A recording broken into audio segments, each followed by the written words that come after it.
Welcome to our second tutorial installment. This part will be focused on the budget features of the app. When you first open the Budget tab, this is what it looks like. Commonly used budget categories are present in the app by default. We should note that we are in the edit mode now. This is how to leave the edit mode. These are budget periods. They can be used to navigate through your budget.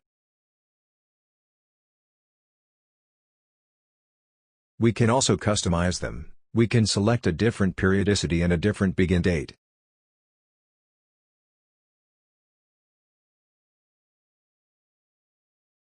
We will keep the default value.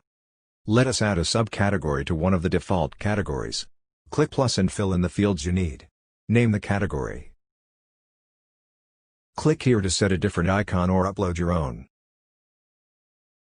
Select a different periodicity if needed. If you just started, we suggest having the same periodicity and begin date as selected in the bar chart above. We can also choose a currency and enable rollover. All these fields are covered in our Instagram short video tutorials in detail. Links are in the description below. To make it a subcategory, hold it for a while and drag to the parental category you have chosen. This is how it's done. We can now speed up the process a bit. There are two more things we would like to show. What if we need to delete a single month for a budget category? Select a category. Select the period you want to delete. Click the budget field. Delete. Delete this budget only.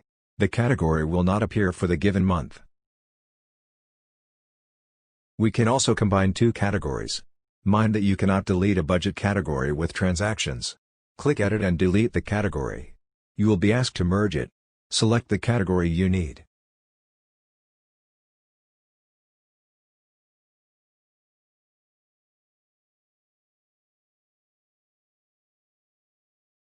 Save the changes and tap Done. This covers all the most commonly used features of the Budget tab.